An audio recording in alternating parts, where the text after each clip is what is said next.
There's not going to be any more. Welcome to another edition of Drugs, Crime, and Politics, brought to you by the Drug Policy Forum of Texas. Good evening.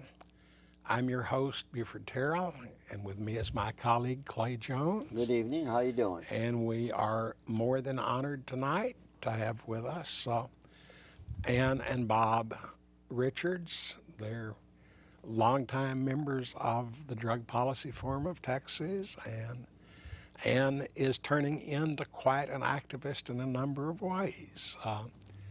For some of you, I think the best place maybe to start is to ask them about their personal connection to the war against drugs, particularly the war against marijuana, because among their other accomplishments, they are the parents of a son named Richard.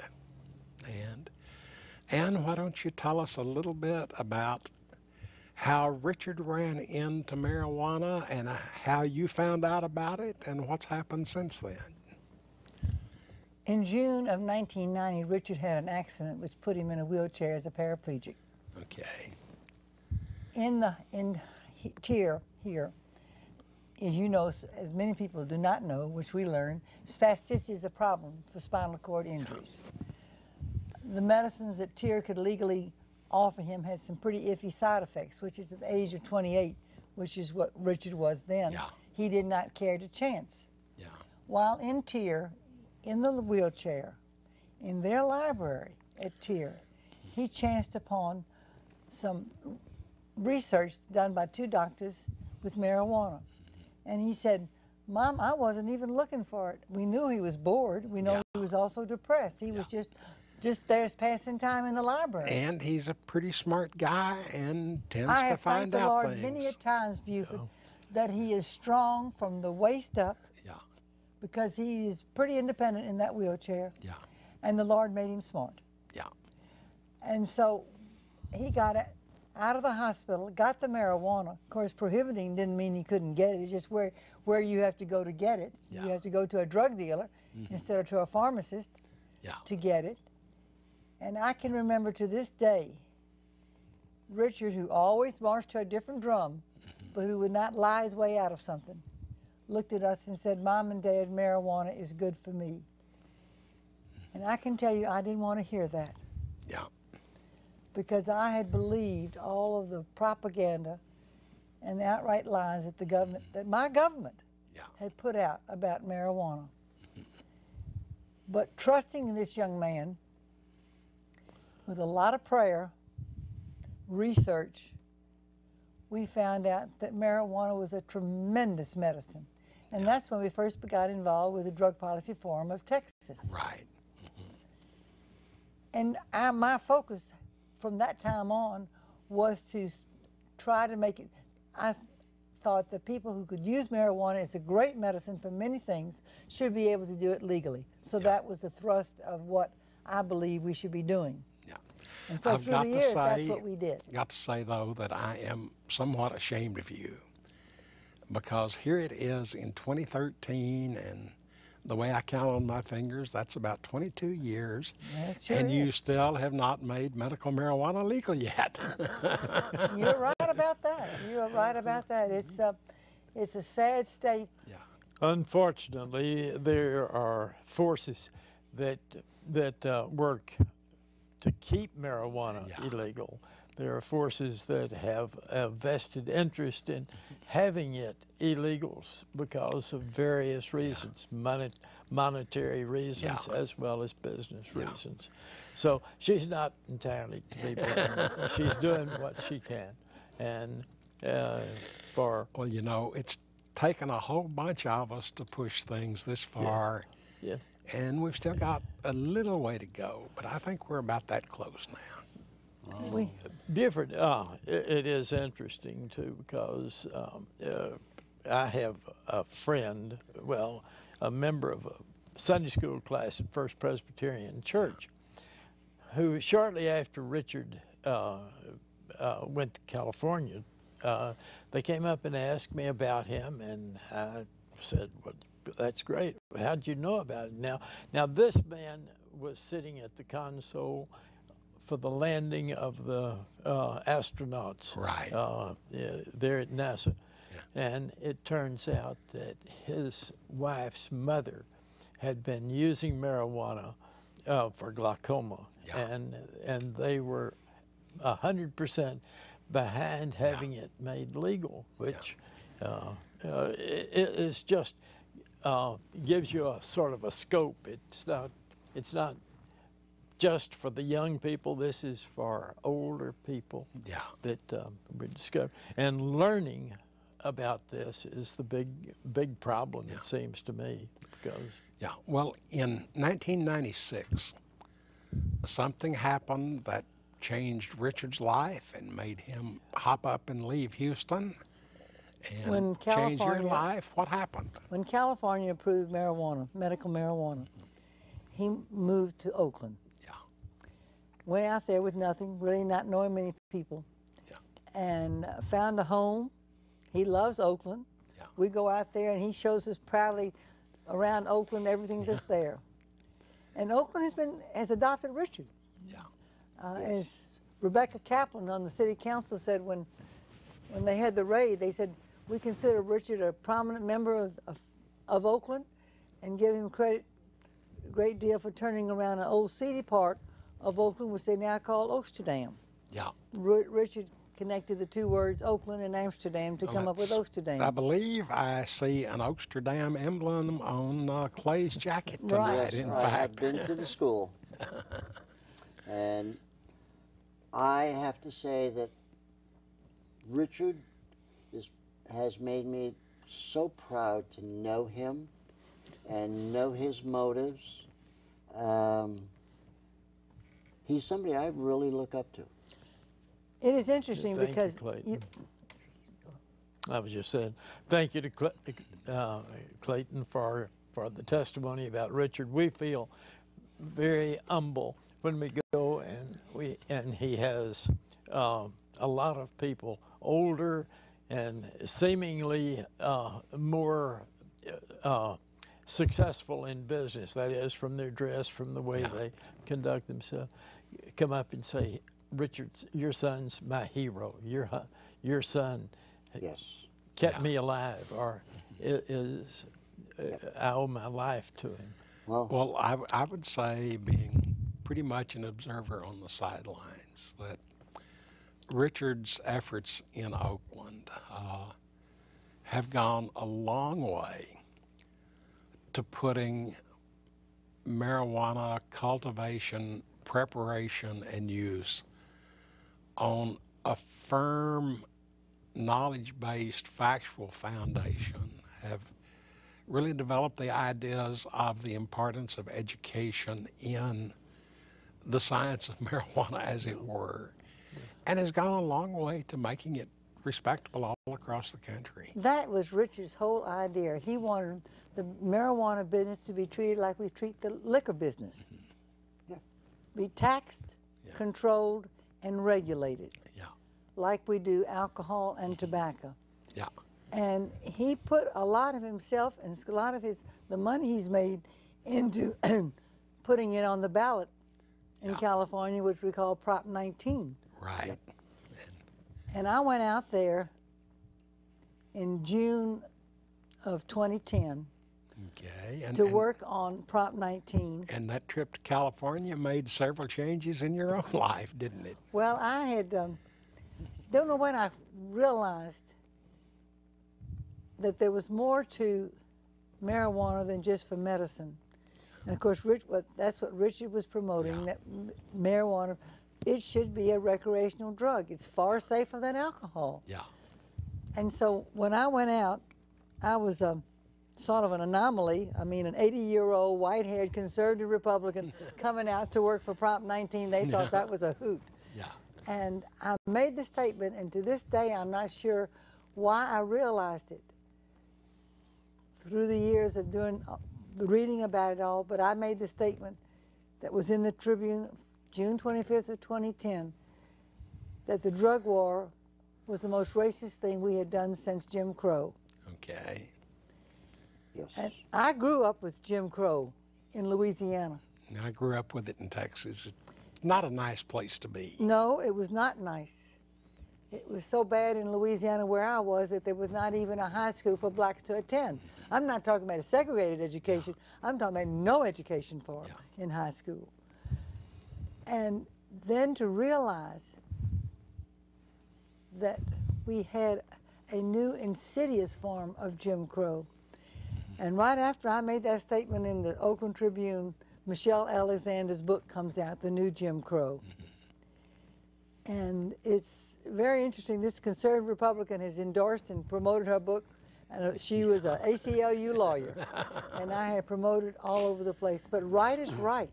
Yeah. And the thing that gives her so much credibility is the fact that she was very truthful up front about how draconian Clinton was. Yeah. And Clinton used the statement. And this is something that we need to dispel. Clinton used the statement. He was not going to be outlawed and ordered by any Republican. Yeah. And he promoted as draconian drug laws as any Republican ever thought about doing. Well, one thing that I think most of us forget is that the so-called Len Bias law that imposed the real horrible distinctions between crack and powder cocaine and the imposition of mandatory minimum sentences were primarily drafted and sponsored by Joe Biden. So there's plenty of blame to go around on both parties here. Well, I mean, it is so bad. Yeah. It is so bad that the thing that drives me, and I think about it all. I don't ever think I really am free from thinking about this. The greater the injustice, the louder we must speak, and the more passionately we must live. And there has been no greater injustice in this country than the drug war. Okay, well, I'm going to interrupt here and take us a little bit off subject So for go a ahead. minute, because there is a major federal lawsuit going on in New York City right now concerning the legality of the stop and frisk techniques employed by the New York police force, which has been going on in current form nearly 10 years, but in a lot of ways about 30. And these are where New York policemen, more or less on whim, stop young males walking along the streets, question them, pat them down, sometimes even search them a little more. And something like, I think, over 70% of the young males they stop this way are black. About the same percentage or even higher are under the age of 21. And they frequently have been found in a sneaky way violating the law themselves. In New York State, Who's the cops. Yes, indeed. In New York State, including the city, possession of an ounce or less of marijuana is a civil fine. You can be given a ticket. The fine is a maximum of about, I think it's $500. You cannot be put in jail. You can't be arrested. You have to be given a ticket. But if you possess the same quantity of marijuana in public view, then it's a jail misdemeanor and you can be arrested and have to go to trial. And apparently what happens routinely in tens of thousands of cases a year, police stop a young man, a few young women, but nearly all young men, ask them questions, pressure them, bully them, and basically say, come on, admit it, you've got some marijuana, don't you? Sooner or later the person will say, yeah, and the cops say, okay, I need to see it, bring it out and show it to me. And the minute the kid pulls the baggie out of his pocket, the cop says, oh, that's possession in public sight, you're under arrest. I'll be curious to see what the federal courts do to this as this trial continues. I know the New York governor is trying to change that law, but with his state assembly, it's somewhat iffy. But anyway, sorry about the disruption. They were saying that that law is costing the state of New York something like $71 million just for the prosecution of those cases. Okay, yeah. So anyway, follow that trial. It's a devastating one. So you've come out in favor of speaking loudly for justice. From Oakland, where did you go in California? Well, I went to Oakland 3 times that summer. Okay. When Prop 2010 was on the ballot. Yeah. And of course, I thought, hopefully that we could pull it off, but we got, what, 46.5% of the vote. Yeah. And it was some of the marijuana growers themselves who turned on it because they liked it as it was because they were making plenty of money. And the thing that I am aware of with Richard, Richard does not have the money interest in it. Now, he made money with marijuana. Yeah. Don't get me wrong. He did well with his entrepreneurship, with his gift shop, and then he started. Oh, I think Amsterdam University is a. I mean, what is that? Well, how many times has it been copied across the United States now? There have to be at least a dozen or 20 schools of one kind or another based on Amsterdam. It's the trade school for those who want to be in the marijuana business. Yeah. And he insists that marijuana should be treated like we do any other legitimate business. Yeah. And that has been his whole thrust in all of this. Yeah. And Richard saw the injustice in this before I did. Yeah. But then when I did see it, it has taken over. It has become my prime thing. I think about it all the time. It actually through, I believe you said, your attendance at a normal meeting in California that led you to form a new organization even. I don't recall it. I'll let him take it out from there. Okay. October just happens to be Richard's birthday. Yeah. And they were having a normal conference out there. And we had thought about going out anyway, and so going out to the conference because it was Richard's birthday. And then, lo and behold, the powers of normal called in and said somebody canceled from being on one of the panels. Would you fill in? Or was it Richard that called? No, anyway. No, they asked Richard to ask me. That's what it was, and so that settled it. And it was interesting, that panel, there were 5 of us, and they found 3 of us were Republicans on that panel. Yeah. And they all thought, they were surprised at that. But it's, go ahead, but go, anyway. Well, what I was going to say, too, is that Republicans are dedicated to frugality in government, keeping expenses down, trying to be conservative. And here is a law that wastes all sorts of money by putting people in jail, by the cost of court actions, by police that aren't really trying to solve crimes. Let me interrupt you here for just another little. I was recently talking to a retired district judge from an area in central Texas, and he said that in his judicial district, over 40% of all of the misdemeanor probation cases were for marijuana possession. Now, if we wiped out 40% of every county's budget for their probation office, there's a lot of those tax dollars you're talking about. Not to mention the loss of human life, the value of human lives that are... Well, it ruins a person's life. I mean, you're relegated to a second-class citizenship. It's hard to find a job that you get benefits. You can't even reach up high enough to get to second-class citizenship. And the problem is when they arrest you, you're a low-income person, your wife is pregnant, you're working, you end up losing your job, you lose your apartment, and you lose the insurance to pay for your wife's baby. And that's all before you ever go to trial and get found guilty. The district attorney for Travis County, probably the most liberal county in the state of Texas, is a man by the name of Ronnie Earl, and he was at a conference, and he said... This was years ago. This is one of the first James Baker conferences on drugs, years ago. This law is creating slum areas in our cities. It needs to be changed.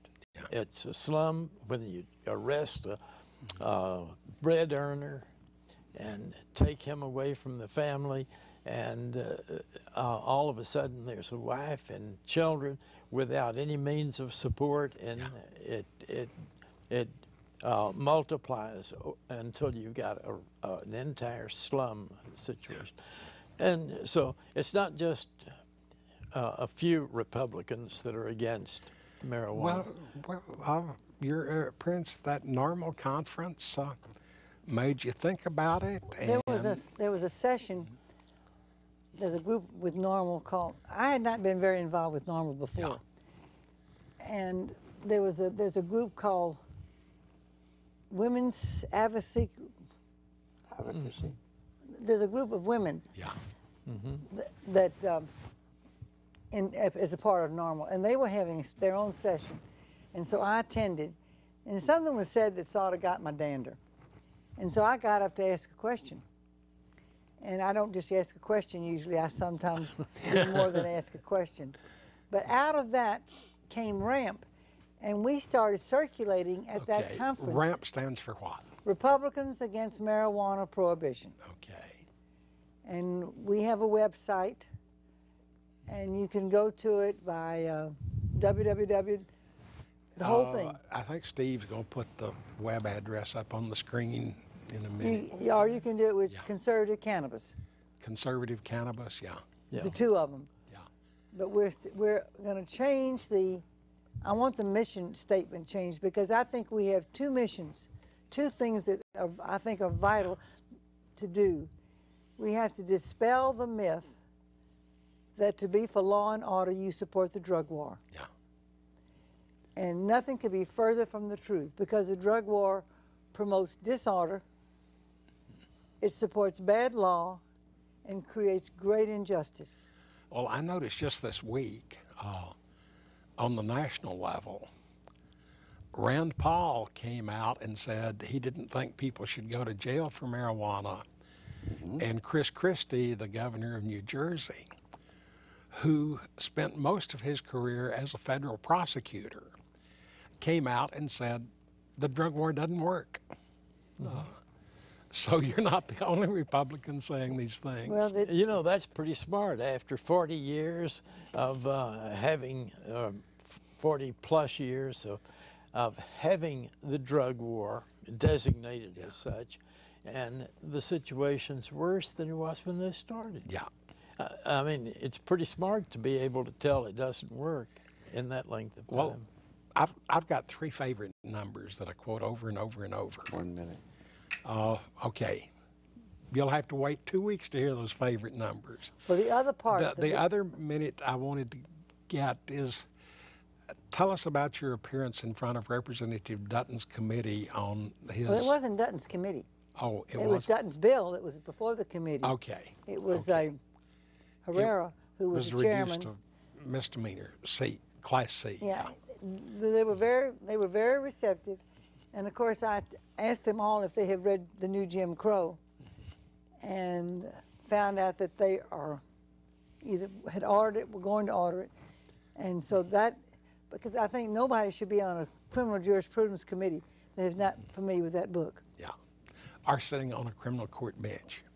Well, I did a little bit on that. What's the judge's name from Bryan? Testified to that. Delaney. Judge Delaney testified. The I thought the committee was very receptive. Generally, they asked questions, but they would not. There was no attempt to get a vote. Well, let's hope. But the interesting thing is that there were 20 to 30 people there speaking for it.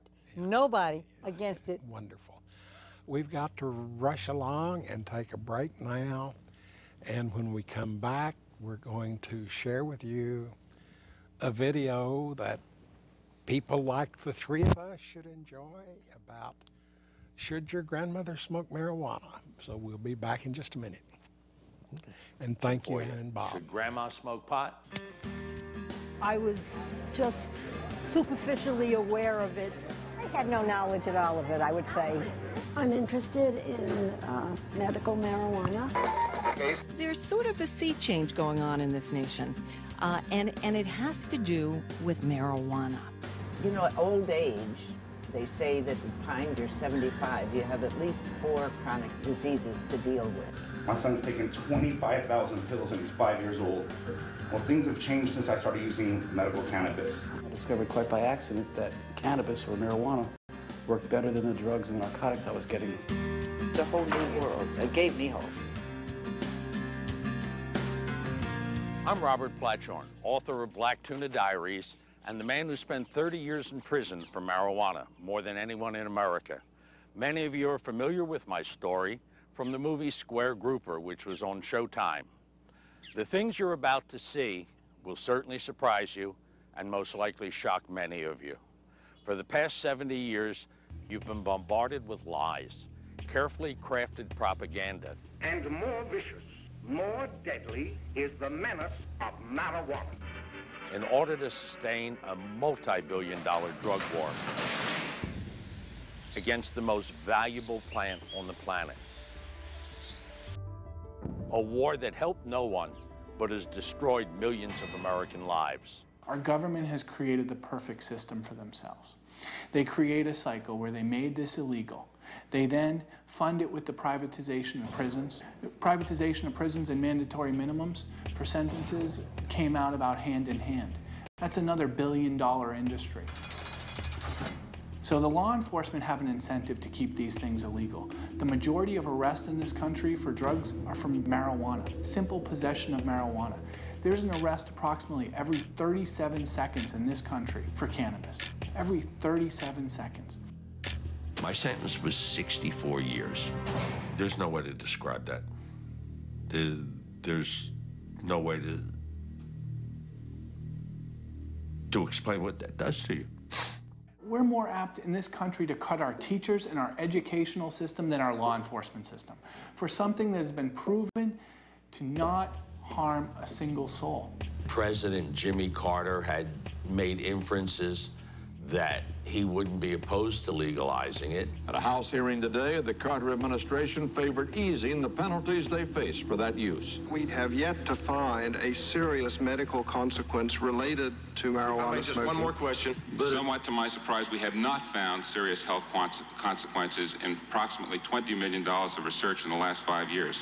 But the thing that we do know, though, is that we will be saving the lives and careers of a lot of young people that would otherwise be destroyed by maintaining criminal penalties and putting people in jail for possession. People who use marijuana are not criminals.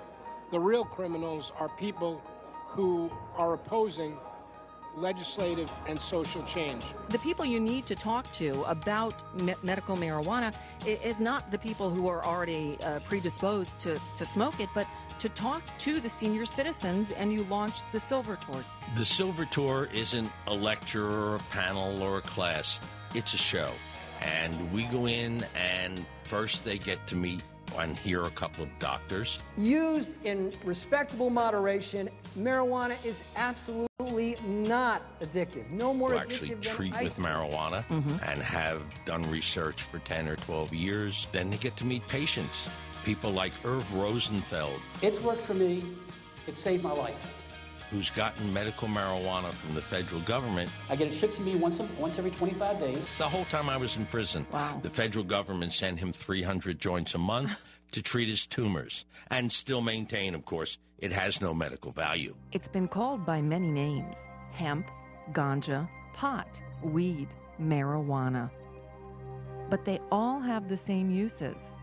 Most importantly, medicine. Cannabis has been a medicine now for about 3,000 years.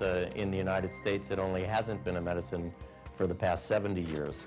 Released in 1937 as Tell Your Children, this film implored parents to warn their children against the devil weed.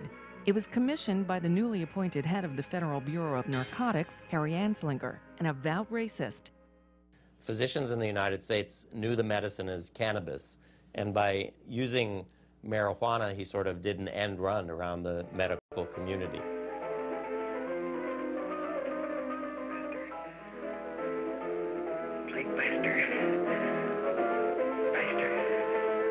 Later released as Reefer Madness, the film depicted smokers committing absurd acts of violence. You want to kill me? Take it easy, kid. Fired after 62 years, Anslinger retired in shame to well-deserved obscurity. You government men have got to find some way to put an end to it. But do you realize that marijuana is not like other forms of dope? You see, it grows wild in almost every state in the Union. Marijuana is the oldest medicine known to man. It was found in ancient Egypt. It's been found in Jerusalem. It's mentioned in the Bible. And you're about to learn the history of this amazing plant. Cannabis has existed as medicine for centuries. Long ago, when these ancient Grecian temples were new, hemp was already old in the service of mankind. For thousands of years, even then, this plant had been grown for cordage and coarse cloth in China and elsewhere in the East. Betsy Ross made the first flag from hemp. Our Declaration of Independence was written on hemp. Until the Anslinger onslaught that outlawed hemp in 1937, American farmers grew and paid tax on it. For American doctors, it was the first choice to treat over 100 ailments. It's been a medicine a whole lot longer than it hasn't been. To halt the increasing use of hemp to make paper and protect his huge pulp forest holdings, William Randolph Hearst used his powerful newspaper empire to aid Anslinger in outlawing the devil weed. By the start of World War II, our government desperately needed hemp for the war effort. When the woody core breaks away readily, like this, the hemp is about ready to take up and bind into bundles, urging our farmers to grow once again. Just as in the days when old Ironside sailed the seas victorious, with her hempen shrouds and hempen sails. Hemp for victory. The government later denied that this film had ever been made. Public enemy number one in the United States is drug abuse. President Nixon declared the war on drugs. Despite his own commission's recommendation that marijuana was harmless, Nixon ignored their findings. They started to tell us, well, we can't legalize marijuana because it destroys your brain cells. And of course, then we found out it actually stimulates the growth of brain cells. And people like Carl Sagan and Margaret Mead and lots of others had been proponents of marijuana, and it wasn't hard to figure out that it didn't make people stupid. A recent Gallup survey showed that more than half those polled favor removing criminal penalties for possessing small amounts of marijuana. A number of states is considering doing that, and 10 of them already have. Oregon was the first. In the United States, it's illegal for a person to use it. Why aren't doctors allowed to study it? It's been almost 45 years since I did the first double-blind human experiments with marijuana. And when that work was published in 1968, I predicted that marijuana would be legalized within 5 years. And that was before we knew anything about the endocannabinoid system or the vast medical potential of marijuana. The traditional uses were known about an anti-nausea effect and possibly an effect with asthma, glaucoma, muscle spasticity, but really nothing about these tremendous potentials with cancer and very serious diseases. Very safe and effective medicine that's able to uniquely tap into our endocannabinoid system, which interestingly and ironically regulates everything in our body. Physiologically, our bodies and our cannabinoid receptors are set up to help us manage cancer, perhaps itself, but certainly the symptoms associated with cancer. So if the endocannabinoids work, then I would suggest that probably the plant cannabinoids may as well. The incidence of Alzheimer's in individuals who were smoking marijuana in the 1960s are not getting Alzheimer's today at the rate that they should be. They're sort of standing out. So if you were lucky enough to either be arthritic or someone who smoked marijuana and you were bathing your brain in anti-inflammatories, you were in groups of, lucky groups of people who did not get Alzheimer's disease. There's certainly some evidence that it's helping some people treat their psychoses. Certainly epilepsy, certainly anxiety, certainly PTSD. Now, another disease, which is an autoimmune disease, is diabetes type 1. It most definitely suppresses the disease. The pharmaceutical industry is ripping us off, and I think that's a disgusting thing to do to the population, and I have no problem with signing off on legalizing marijuana. And I think it should be the option for a doctor to give somebody something that can benefit them and not tear apart their bodies. Stay with me, because in the next segment, what you're going to learn could change your entire attitude about marijuana. I don't believe in drugs, but then I've also never been someone who suffered from pain. Please sponsor more airings of this show by becoming memberships to air Grandma 2 more times. And that can pay for 4 more airings. And that could pay for 8 more. And so on until Grandma reaches millions. With your support, we can air this show hundreds of times on regional and national television. I urge you, join at the highest level you can afford. Join for as little as $25 and receive this beautiful Silver Tour pin and my heartfelt thanks. Become a Silver Tour member for $50 and I'll send you the membership pin and a DVD of this show. If you can join at the $100 gold member level, I'll thank you with the pin, the DVD, and a signed copy of my memoir, Black Tuna Diaries.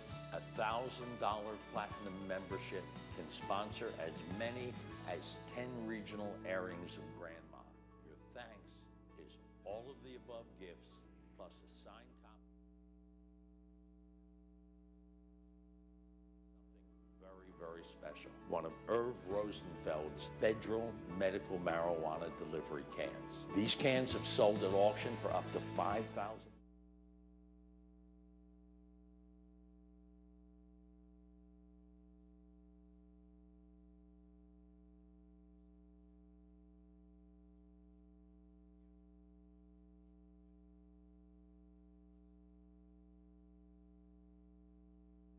In the Journal of the American Medical Association concludes, our findings suggest that occasional use of marijuana may not be associated with adverse consequences on pulmonary function. There's 2 plants that people like to smoke.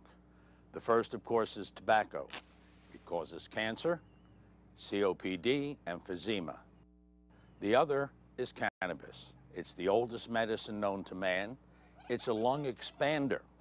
And today, it's used in the treatment of dozens of different conditions. Tobacco's legal.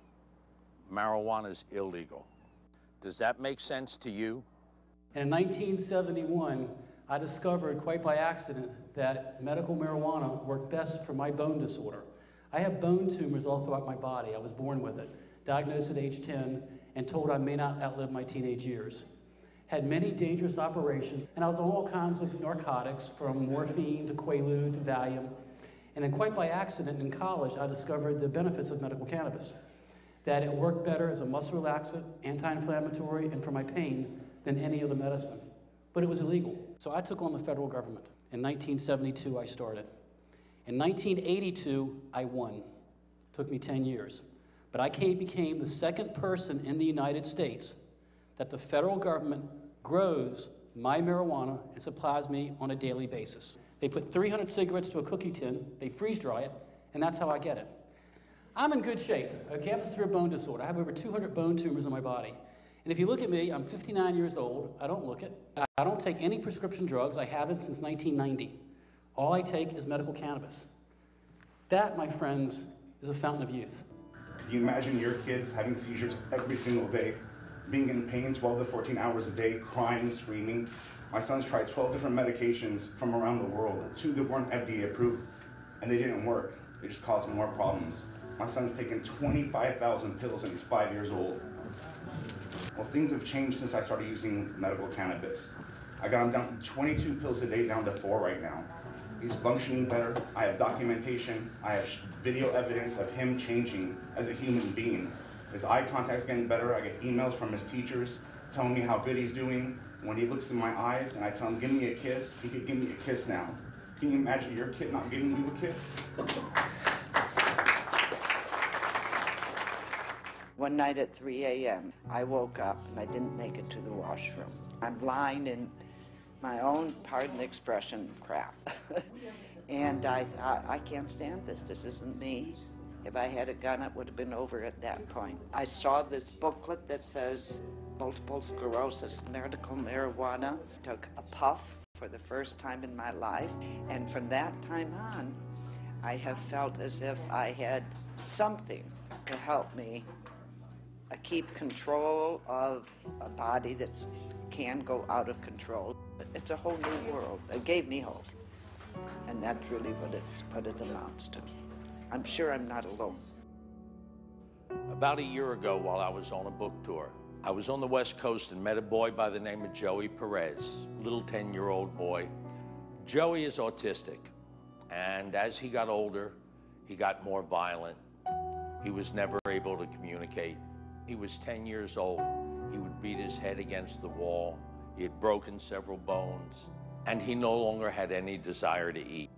And within about 6 weeks, he had lost half his body weight. He was down to about 47 pounds. His mom took him to every doctor that she could find, and they tried every treatment known. They told her there was nothing more they could do for Joey, and they told her to prepare herself because his organs were beginning to shut down, and he wouldn't last much longer. She called Dr. Lester Grinspoon at Harvard, and Lester told her, here's what I want you to do. Once every 2 days, give Joey a magic brownie. And she gave it to him. Now, I'm not a doctor, and you notice during this show, I've never actually talked medicine. But you don't have to be a doctor to appreciate what happens when you take pot. Well, the first thing that happens is you get the munchies. Joey got hungry, and he ate. He not only ate, he enjoyed eating. Within 6 weeks, he had regained most of his body weight. What's the second thing that happens for a marijuana user? It's the greatest violence inhibitor in the world. Joey became a cooled out kid. There was no more violence, no more beating his head against the wall. Joey, for the first time in his life, began to communicate and use words. And he started to play with other children. But you know what? If you live in a state that does not have medical marijuana, and Joey was your child, you'd have a terrible decision to make. Do you want to try it? Maybe save his life? And possibly go to jail? You know, if you get caught, they're going to take him away from you. And that's a terrible decision. If he's your child, your grandchild, your niece, your nephew, or your neighbor's child. And I certainly don't advocate anybody breaking the law. Help me change the law in my state, your state, in fact, in the United States. Go to our website. Up in the left-hand corner, put in your zip code. You'll get the name, address, phone number, and if it's available, email of your senator, your representative, both federal and state. You'll find sample petitions, sample letters, but better than that, write your own letter. And write it in your own handwriting, because when they start getting those letters, they start paying attention. A lot of states right now have decriminalization or medical marijuana or even legalization on the ballot. And all you have to do is exercise your right to vote. I have an obligation to be much more supportive, and I am willing to go talk to the people we vote for to express my opinion. I know that there's a subject whether or not to have marijuana legalized, especially for medical reasons, and I have some really close friends and family who have had cancer, and I know it's been really important to ease their pain and to help with them, so I'm really a big supporter of it. I would look forward to trying to try it, but I don't know where in heaven's name I would get a hold of any to try. From 1850 to 1942, marijuana was easily obtained at the pharmacy and listed in the United States Pharmacopoeia. Please sponsor more airings of this show by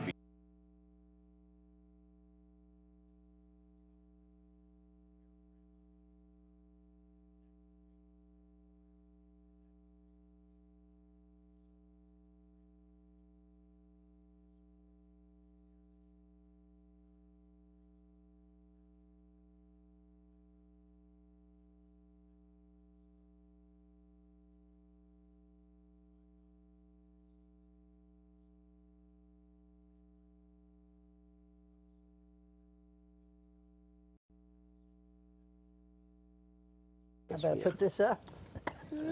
Welcome back to Drugs, Crime, and Politics. The movie we were showing apparently was just about to run into station policy and ask you to give money, which we're not allowed to do. So we're back to finish up the evening. Have you gotten any response from the other people that testified in front of the legislature, or from any of the members of the legislature since those hearings? I have not followed through to see what's... Yeah. Did you get a feel from how they felt about what was being presented to them? The only real feel that I got was that one of them made the statement that another one, I don't recall the names, was going to have a hard time in his district selling the idea of lessening the penalty on marijuana. Now you understand the bill simply says that possession of a small amount of marijuana for a person under 21 years of age, they will not be arrested. They'll be given a misdemeanor charge. It's not a very wide-ranging bill, but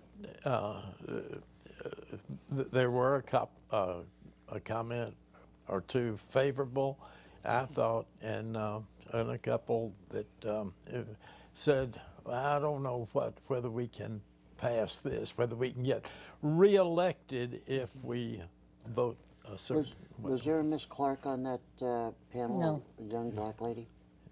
No, it was Stephanie Carter. Miss Carter, yes. From Dallas. Yes, and I heard her 2 years ago say that that's why people elected her in Dallas County, is so that we could put more of these drug addicts away. Stephanie is a really interesting study. Former prosecutor in Dallas County who believes that any possession of marijuana should be a felony. That's the way it was when I was a baby lawyer just starting out. And we've had some conversations. We're going to have some more conversations. Yeah. We've gotten to know each other now. Her chief on her staff is very much, does not feel that way. Yeah. And but when I first started practicing law in 1970, possession of any usable amount of marijuana was a felony with a minimum 2-year prison sentence. And by usable amount, they meant even a couple of seeds or residue in a pipe.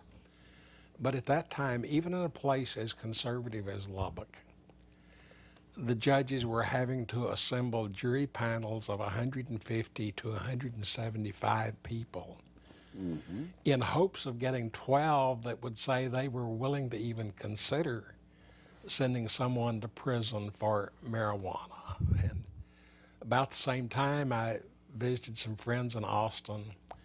We went to a party at the house of an assistant attorney general, and as part of the refreshment for the evening, They passed around a silver platter with roll joints on it. And in '74 was when Texas reduced the penalty for possession of 2 ounces or less from a felony to a misdemeanor. So that's been a long time ago, but Texas gave up on the felony bit. Well, 74, that's 40 years ago now. Yeah. So change does happen. Even in Texas. Yeah. Yeah. Fox News today had a segment on where they were talking about some recent tests that have been made. Now, these are with mice. And what they find is that marijuana does not lead to the cocaine and heroin. Like, as a matter of fact, the mice turn that down. But it does cause them to be attracted to tobacco, to the nicotine. And so if we're mice, well, we're not. It's not a gateway drug to heavier drugs, apparently. I use marijuana every day, and I smoke a lot of it. It has never led me towards tobacco in any way. Okay.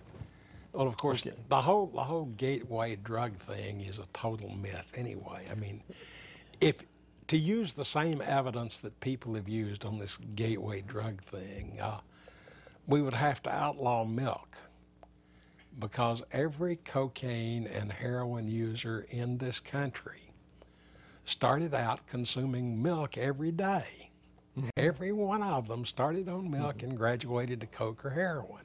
So that's even stronger than the evidence they have against marijuana. But the problem is, like so much, people either start out with preconceived notions and then look for reasons to support them, or they base their thinking strictly on emotion and never do look at the facts or the science behind any of it. And let's face it, even people that are at least apparently as old as the three of us are tonight are not old enough to remember any time in the United States when marijuana was legal. That's right. I mean, that's a long time, people. And I've got to say one thing before we go. There are two ands in the history of Texas state politics that in many ways are totally different. But the other Ann is now the feature of a one-woman show on Broadway that apparently is just eating things up. When does your show open? I'm afraid I'm not that kind. You don't think you can come up with as many good one-line quips? No, I don't think so. Okay. Well, the legislature is still going on. There's still a little bit of time before the session ends. So you've still got time to write or call or text your representative. Let them know how you feel about it. Let them know possibly they should be worried about losing voters if they vote no, as well as losing voters if they vote yes. What we're hoping to get is a hearing for the medical marijuana bill. Yeah.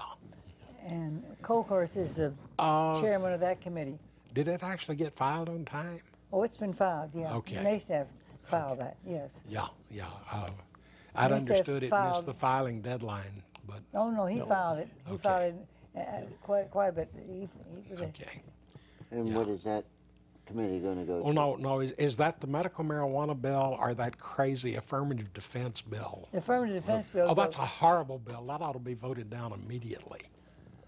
It doesn't do any good at all. I mean, it still leaves people in jeopardy. It's a horrible bill. Well, that's one of the Dutton's for. Yeah, what? But see, the thing Dutton. That's Dutton's bill. Dutton's bill removes the possibility of arrest. Dutton's bill is the affirmative defense bill. No, Dutton's bill is the Class C misdemeanor bill. That's right. On possession. That was to reduce. The Naismith bill would give medical marijuana patients an affirmative defense if they were arrested and brought to trial. Also gives the doctor some protection too. The doctor's already got all the protection he needs. Well, some of them don't feel. They don't feel that way, but they do. Anyway, you can see what kind of lively arguments the legislature can engender.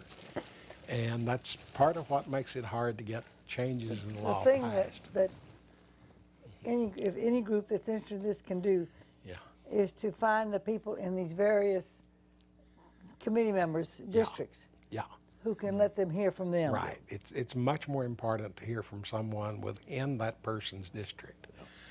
And I might also add that on the federal level, there are more bills pending on reforming the drug laws than at any time that I can remember. Absolutely. It's highly unlikely that any of them will be acted upon this session, but please put pressure on your senators and congressional representatives because they need to hear how you feel about it. If nothing else, pressure them to consider the bills, to at least look at them, because too often bills are filed and then simply disappear without even a chance for people to look at them and discuss them or think they have any merit. We've got about a couple of minutes of last word or two that you want to give to the people. Once I have no words. I have no words, but the great injustice that has come about from the laws, the marijuana itself does no harm, but the laws have done great, great harm, created great injustice. And as I said before, the greater the injustice, the louder you must speak, the louder we must speak, the louder I must speak, and the more passionately we must live. And that's what this injustice has said to me. And we'll both urge you to read Michelle Alexander's The New Jim Crow if you haven't read it yet. I have. So, but I'm going to look at that other book you taught me about. Yeah, it's an important one as well. The book was? The book was Factual Innocence. I'll email you more details about it. Okay. Factual. It actually goes into why cases go wrong and what results in erroneous guilty verdicts. So. And can we also say that to join the DPFT, the Drug Policy Forum of Texas, will not only put your support with other people who feel this way, but also give you access to information, a ton of information. Well, and the DPFT brings this show to you every 2 weeks and has been doing so for over 10 years now. So it's a pretty important way for you to learn more and get your message out. And let's remind everybody, on April 20th, we have our 420 Fest. Oh, that's right. Right down at the Last Concert Cafe. April 20th, the very second Cannabis Cup is going to be in Denver, where there's complete legalization. And I'm sure that April 20th where? Denver. No, you said there's something here? The 420. Last Concert Cafe. Yeah. I'm sure that we'll have more information about the 420 Fest on our next show. That it's been a happening in Houston for many, many years now, and probably will continue to be so. And we might even let you in on what 420 really doesn't mean. So with that in mind, I want to thank Ann and Bob for being here tonight. I really appreciated some of the background they've given us on things. I thank, as always, Clayton for being here with us. And especially thank all of you for tuning in to look at us. And remember, this is Drugs, Crime, and Politics. And we'll see you again in 2 weeks when we're back to talk more about the law and drugs. Thank you so much.